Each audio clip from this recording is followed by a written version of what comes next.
جلدی جلدی ساری جھنڈیاں مجھے پکڑاؤ۔ میں اسٹول پر چڑھی اپنے چھوٹے بھائی سے جھنڈیاں پکڑانے کے لیے کہہ رہی تھی۔ 14 اگست آنے والی تھی، اسی لیے اسی کی تیاریوں میں لگی ہوئی تھی۔ میں ہر سال یہی کرتی تھی، اپنے بابا سے ڈھیر ساری جھنڈیاں منگواتی، اپنے چھوٹے بہن بھائیوں کو ساتھ لگا کر پورا صحن جھنڈیوں سے بھر دیتی۔ میری والدہ کہنے لگی، ہر سال تم جھنڈیاں لگاتی ہو، ہر سال بارش ہو جاتی ہے۔ میں کہنے لگی، اماں پلیز شبھ شبھ بولیں، ابھی تو میری تھکان بھی پوری نہیں اتری، بس یہ آخری ہے، یہ لگا لوں تو بڑا سا جھنڈا چھت پہ جا کے لگائیں گے۔ جھنڈیاں لگا کر میں نیچے اتری، بھائی سے کہنے لگی، جاؤ اسٹول چھت پہ لے کے جاؤ، میں بس جھنڈا لے کے آ رہی ہوں۔ اماں کہنے لگی، پتہ نہیں تمہارا بچپنا کب جائے گا، بی اے کے آخری سال میں ہو، لیکن تمہیں دیکھ کے کوئی کہہ سکتا ہے؟ میں کہنے لگی، تو کیا ہوا، بی اے کرنے سے سر پہ سینگ اگاتے ہیں جو میرے سر پہ آپ کو نظر نہیں آ رہا ہے۔ ماں کہنے لگی، لڑکیوں کو عقل آ جاتی ہے پر تمہیں نہیں آ سکتی، ایسی پتہ نہیں کون سی عقل ہے جو مجھے نہیں آ سکتی۔ شہزاد، تو یہاں پہ میری شکل کیا دیکھ رہا ہے، اسٹول پکڑ اور چل اوپر، چل جھنڈا لے کے آ رہی ہوں میں۔ ایک تو امی کے ساتھ جتنا مرضی کام کروا لو کبھی خوش نہیں ہوتی، ہمیشہ تانے دیتی رہتی ہیں، کسی ساس کی طرح۔ شادی سے پہلے ماں ساس بن جاتی ہے اور شادی کے بعد ساس سے جان نہیں چھوٹتی۔ ہم لڑکیوں کی تو زندگی ہی اجیرن بنی رہتی ہے، بچپن سے یہی سنتے رہو، ایسا نہ کرنا ساس باتیں سنائے گی، ایسا نہ کرنا ساس وہ باتیں سنائے گی۔ شادی کے بعد بھی جتنا مرضی اچھا بن جاؤ، ساس نے باتیں تو سنانی ہے۔ تو پھر چل رہی ہوں نا یار۔ وہ کمرے تک پہنچی تھی کیونکہ صفیہ بیگم ہمیشہ اسے یہی کہتی رہتی تھی کہ اب تم بڑی ہو گئی ہو، ایسے بیٹھا کرو، ایسے بیٹھا کرو، ایسے تمیز سے رہا کرو، سسرال میں جا کے ایسی حرکتیں کرو گی تو سب باتیں بنائیں گے کہ ماں نے کوئی طور طریقہ نہیں سکھایا۔ وہ کمرے سے جھنڈا اٹھا کے فٹافٹ چھت پہ چڑھ گئی۔ برابر والا گھر اس کے تایا ابا کا گھر تھا، لیکن دونوں میں اختلافات چل رہے تھے، اس لیے ایک ہی گھر میں دیوار کھڑی ہو چکی تھی، اور یہ دیوار صرف گھروں کے بیچ میں کھڑی نہیں ہوئی تھی بلکہ دلوں میں بھی آ چکی تھی۔ نہ تو اس کی ماں اپنی جیٹھانی سے مل کے راضی تھی، نہ ہی ابا اور تایا۔ اس کا بھی اپنے کزن سے خدا واسطے کا بیر تھا۔ ابھی بھی وہ چھت پہ جب جھنڈا لے کے گئی تو سہیب اپنی چھت پہ کھڑا اپنا جھنڈا لگانے کی کوشش کر رہا تھا۔ جب سہیب نے اسے دیکھا تو اپنا رخ بدل گیا۔ ہم دونوں ہی اپنی اس فیورٹ پانی کی ٹینکی پہ چڑھ چکے تھے۔ گھر تو ہمارے الگ الگ ہو گئے تھے لیکن پانی کی ٹنکی ایک ہی تھی، اور سب سے اونچا جھنڈا میں لگانا چاہتی تھی، اور یہی خبط شاید اس کو بھی تھا۔ ہم دونوں ہی اپنی اپنی سطح سے ٹینکی پہ چڑھ چکے تھے۔ جب میں نے اپنا جھنڈا ٹینکی پہ لگے لوہے کے پائپ پر باندھنے کی کوشش کی تو کہنے لگا، دیکھو شرافت سے ہٹا لو یہاں سے، کیونکہ یہاں پہ صرف میرا جھنڈا لگے گا۔ میں نے کہا، پہلے آئیے پہلے پائیے، اس بنیاد پر میں یہاں پر اپنا جھنڈا لہرا چکی ہوں، اس لیے چلو شاباش پیچھے ہٹو۔ اس نے میرا جھنڈا میرے ہاتھ سے چھینا اور چھت پہ پھینک دیا۔ میرا تو خون کھول کے رہ گیا۔ میں نے کہا، سہیب میں تمہارا خون پی جاؤں گی۔ کہنے لگا، مجھے پتا ہے تمہارا ڈریکولا کے خاندان سے تعلق ہے۔ میں نے کہا، تمہارے ہی خاندان سے ہے، میں نے ابھی تک لوہے کا پائپ پکڑ رکھا تھا۔ کہنے لگا، ہاتھ ہٹاؤ، مجھے اپنا جھنڈا باندھنا ہے۔ میں نے کہا، کچی گولیاں نہیں کھیل رکھی میں اپنے ساتھ اپنا پاس باندھ سپاہی لے کے آئی ہوں۔ میں نے اپنے چھوٹے بھائی کو آواز دی، میں نے کہا، فائز مجھے جھنڈا پکڑاؤ۔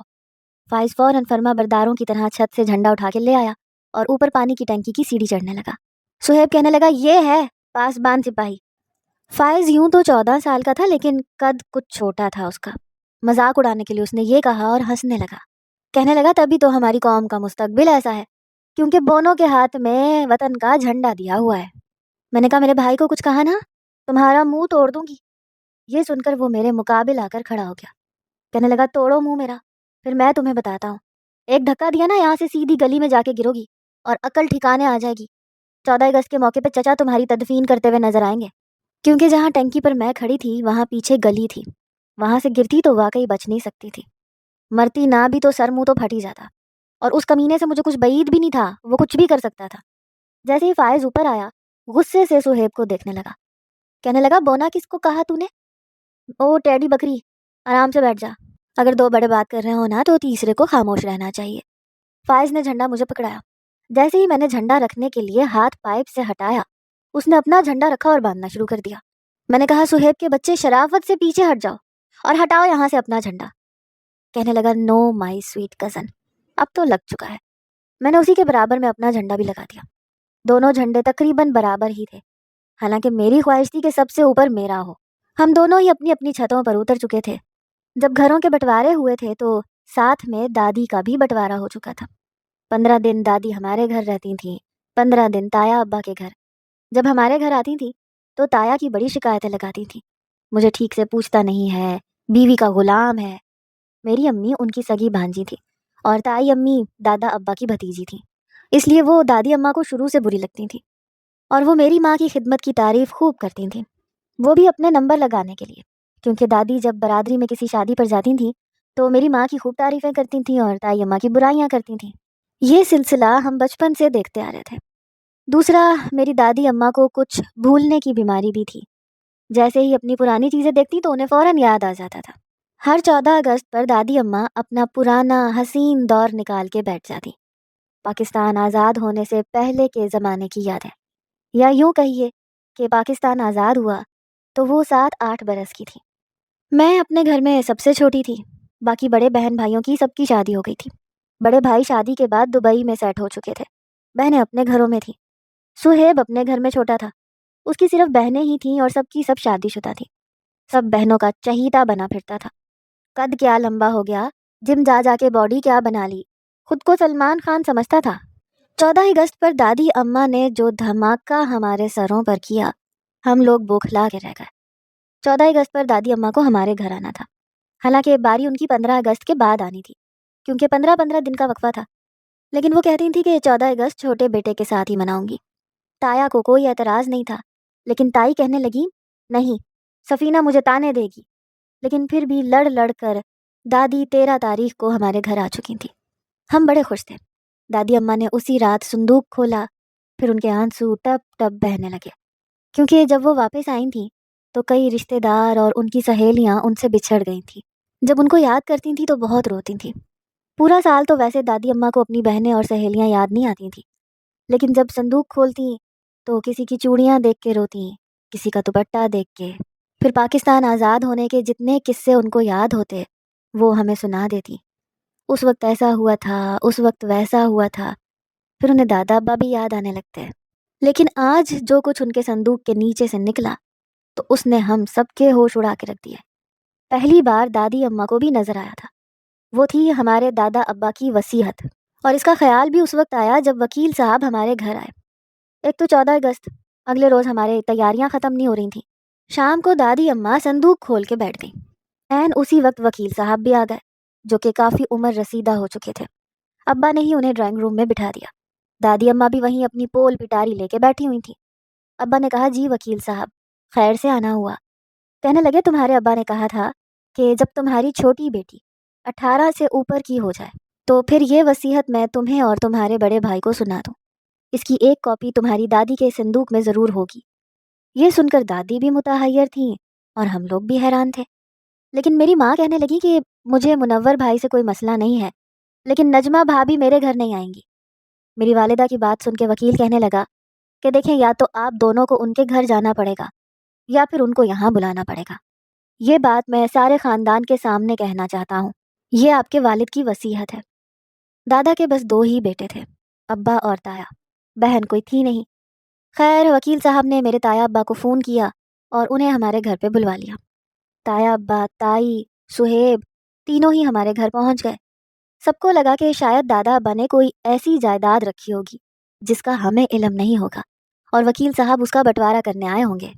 خاص طور پر میرا نام لیا گیا تھا، اس لیے میں بڑی خوش تھی کہ ہو سکتا ہے دادا ابا نے گھر کے کسی کونے کھدرے میں یا گھر کے پیچھے بنے چھوٹے سے باغیچے میں کوئی سونا دفن کیا ہو جسے وہ میرے نام کر گئے ہوں، کیونکہ اکثر پرانے وقتوں کے لوگ سونے چاندی اور قیمتی سامان کو برتنوں میں ڈال کر مٹی میں دفن کر دیتے تھے تاکہ کسی کو بھی پتہ نہ چلے اور چوری نہ ہو سکے۔ بہرحال ہم سب ہی متجسس تھے۔ دادی اماں ابھی بھی اپنا صندوق کھول کے بیٹھی تھی، وکیل صاحب بیٹھے، ابا اور تایا کافی فکر مند نظر آ رہے تھے۔ سب کے اندر کچھ نہ کچھ ضرور چل رہا تھا کہ آخر دادا ابا نے اتنی دیر بعد وصیت بتانے کے لیے کیوں کہا۔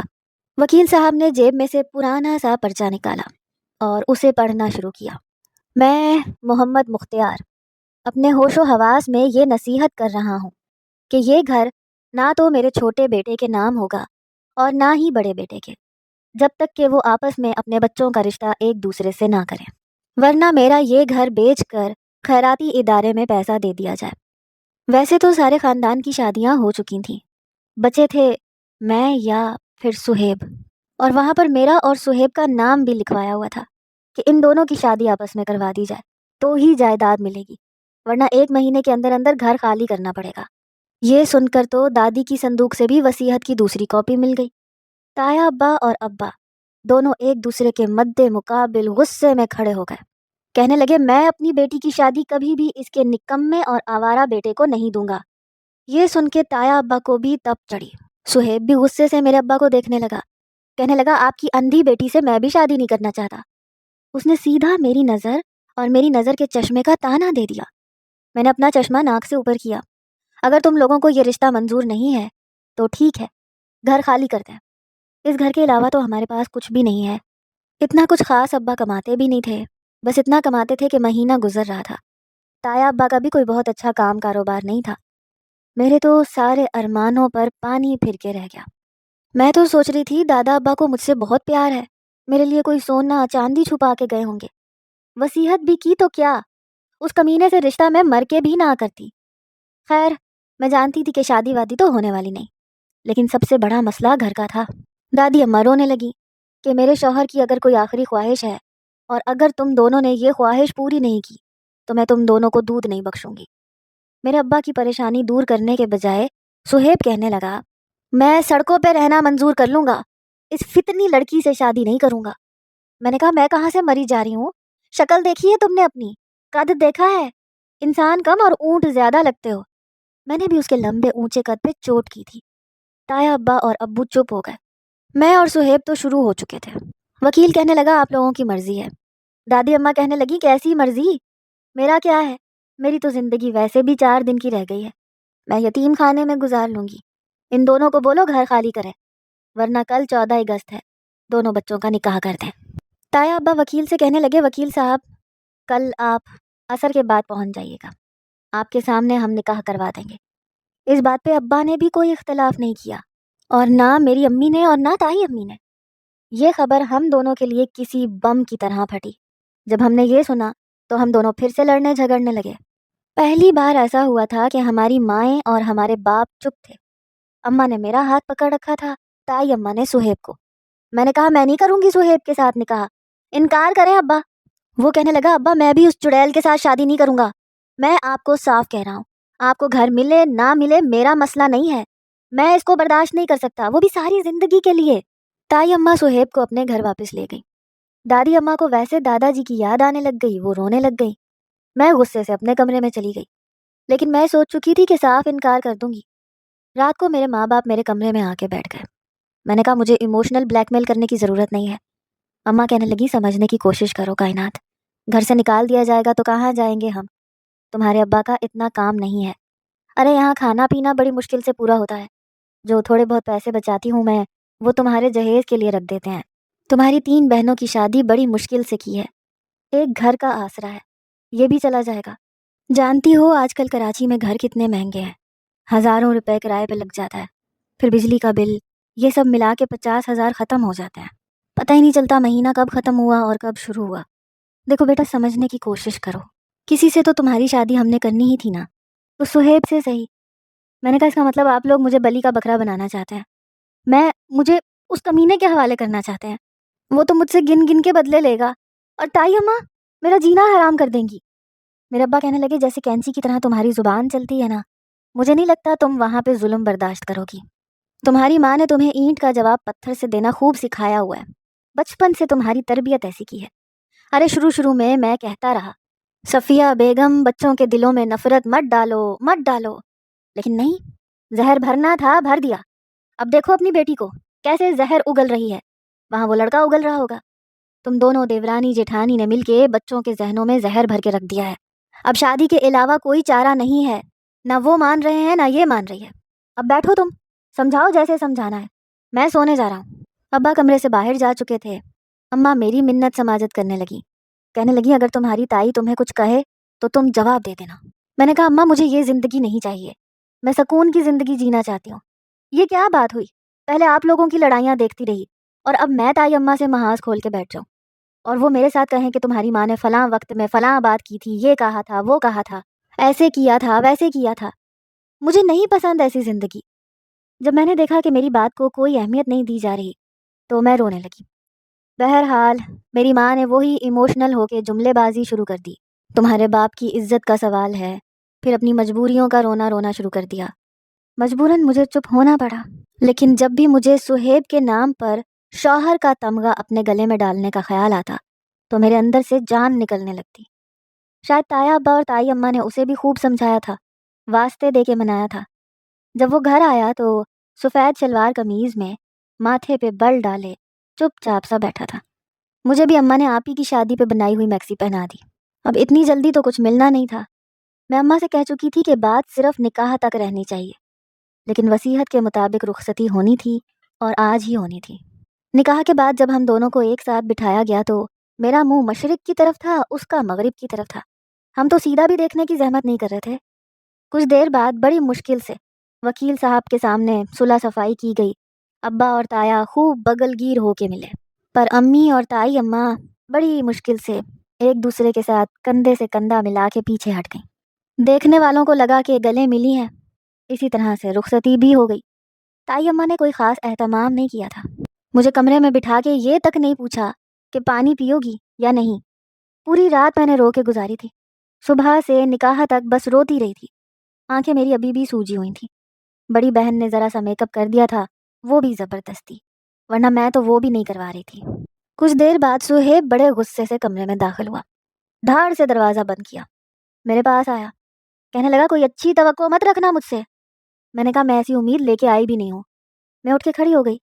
اماں نے بس ایک بیگ مجھے میرے ساتھ دیا تھا جس میں میرے عام سے کپڑے تھے جو میں روزمرہ میں پہنتی تھی. میں اٹھی، اپنے بیگ میں سے اپنے کپڑے نکالے اور واش روم میں چلی گئی. اپنے کپڑے بدلے، منہ ہاتھ دھویا. واپس آئی تو وہ بیڈ پہ پھیل کے لیٹا ہوا تھا. میں نے کہا دیکھو تمہارے اکیلے کا بیڈ نہیں ہے یہ، سمجھے؟ جگہ دو مجھے. ویسے بھی چھوٹا سا کمرہ تھا، صوفہ بھی نہیں تھا. جیسے عام طور پہ کہانیوں میں ڈراموں میں ہوتا ہے نا، شوہر بیڈ پہ سو جائے تو بیوی صوفے پہ سو جاتی ہے، لیکن یہاں ایسا کوئی سین نہیں تھا. کہنے لگا زمین کس لیے، بچھاؤ بستر اور سو جاؤ. میں تو ایسے ہی سوتا ہوں. میں نے اس کے پاؤں کی جانب دیکھا، پھر بیڈ پہ بیٹھ کے اس کی ٹانگ اٹھا کے میں نے دوسری طرف پھینکی. وہ اچھل کے اٹھ بیٹھا. میں نے کہا یہ نہیں سمجھنا میں یہاں پہ کسی کا ظلم اور زیادتی برداشت کرنے کے لیے آئی ہوں. انسان کے بچے بن کے رہو گے نا تو ٹھیک رہو گے، ورنہ مجھے سیدھا کرنا آتا ہے. یہ کہہ کے میں لیٹ گئی اس کی مخالف سمت. جہاں اس نے پاؤں رکھے تھے وہاں میں نے تکیہ رکھ دیا، جہاں میرے پاؤں تھے وہاں اس کا تکیہ تھا. اس نے تکیہ اٹھایا اور جہاں میں لیٹی تھی میرے تکیے کے بالکل برابر اپنا تکیہ رکھا اور لیٹ گیا. میں اس سے پہلے آنکھیں بند کر چکی تھی. اس کی اس کارروائی سے میں بالکل بے خبر تھی. کسی کی گرم سانسیں مجھے اپنے چہرے پہ محسوس ہوئیں. میں نے آنکھیں کھولیں تو میرے ہوش اڑ گئے. وہ میرے بالکل برابر میں میرے بہت قریب لیٹا ہوا تھا، میرے چہرے کو بڑے غور سے دیکھ رہا تھا. میں پیچھے ہٹنے لگی تو اس نے مجھے بازو سے پکڑ لیا. کہنے لگا بڑی مشکل سے تو ہاتھ آئی ہو، ایسے کیسے جانے دوں تمہیں. میں اس سے کوئی بھی توقع رکھ سکتی تھی لیکن یہ توقع ہرگز نہیں کر سکتی تھی. میں نے کہا سہیب چھوڑو مجھے. کہنے لگا نکاح نہیں کیا میں نے تم سے، یا تم نے نکاح نامے پہ سائن نہیں کیا تھا. میں نے کہا دیکھو ہماری لڑائی اپنی جگہ، لیکن میں اچھی طرح سے جانتی ہوں کہ جو کچھ ہوا ہے نا اس میں نہ تمہاری مرضی تھی اور نہ میری مرضی. اس لیے اس سے پہلے کہ میں کچھ کہتی اس نے میرے منہ پہ ہاتھ رکھ دیا. کہنے لگا میری تو دل و جان سے یہی مرضی تھی. اس کی باتوں نے مجھے حیران کیا. کہنے لگا مجھے تو تم بہت پہلے سے اچھی لگتی تھی. میں اپنی اماں کو دکھانے کے لیے کرتا تھا یہ سب کچھ. میں چاہتا تھا میری شادی تم سے ہو جائے. اس نے میرے منہ سے ہاتھ ہٹایا تو میں اٹھ کے بیٹھ گئی. وہ بھی اٹھ کے بیٹھ گیا. وہ تو مجھے وہ سہیب لگ ہی نہیں رہا تھا جسے میں نے آج تک دیکھا تھا. یکسر مختلف، بڑے آرام سے پیار سے بات کر رہا تھا، مسکرا بھی رہا تھا. اپنی جیب سے اس نے انگوٹھی نکالی. کہنے لگا لاؤ اپنا ہاتھ دو، تمہیں رونمائی کی انگوٹھی پہنا دو. میں نے اپنے دونوں ہاتھ پیچھے کر لیے. میں نے کہا ایسا کوئی سین نہیں ہے، تم جان بوجھ کے یہ سب کر رہے ہو. 2-4 دن بعد جب تمہارا مطلب پورا ہو جائے گا تو تمہارے تیور بدل جائیں گے. کہنے لگا ایسا کچھ نہیں ہے، میں سچ کہہ رہا ہوں، مجھے تم کافی پسند ہو. بس میں جانتا تھا کہ چچا کبھی نہیں مانیں گے. وہ تو اچھا ہوا دادا نے وصیت ہی ایسی کی، بس اماں ابا کے سامنے تھوڑا بھرم دکھا رہا تھا. سچی کبھی کوئی تکلیف نہیں دوں گا تمہیں. ضروری تو نہیں ہے کہ ہم ویسے ہی نفرتیں پالتے رہیں جو ہمارے گھر والوں نے ہمارے دلوں میں ڈالی ہیں. تعلیم یافتہ ہیں ہم، میں بھی اور تم بھی، اور ہمارا آپس میں تو کوئی اختلاف نہیں ہے. اگر اماں نے چچی سے کچھ کہا یا چچی نے آگے سے اماں سے کچھ کہا تو اس میں میرا اور تمہارا تو کوئی قصور نہیں ہے. یہ کہتے ہی اس نے میرا ہاتھ پکڑا اور مجھے انگوٹھی پہنا دی. لیکن میرا دل ابھی بھی وسوسوں کی زد میں تھا. لیکن اس نے بہت ہی پیار محبت والا معاملہ کیا تھا۔ تائی اماں نے صبح صبح دروازہ کھٹکھٹایا، دروازہ کھولا اور روایتی ساسوں کی طرح کہنے لگی، ابھی مجھ سے کوئی چونچلے بازی کی امید مت رکھنا، چلو آؤ ناشتہ بناؤ سب کے لیے۔ اس وقت تک سہیب بھی اٹھ کے بیٹھ گیا تھا۔ کہنے لگا، اماں کیا ہو گیا آپ کو؟ ابھی 24 گھنٹے بھی نہیں ہوئے اسے گھر میں آئے ہوئے، ناشتہ میں بازار سے لے آتا ہوں۔ سہیب کی بات سن کے تائی اماں اسے گھور کے دیکھنے لگی، کہنے لگی، کل کیا سمجھایا تھا میں نے تمہیں؟ کہنے لگا، جو آپ نے سمجھایا تھا وہ میری سمجھ میں کبھی نہیں آئے گا۔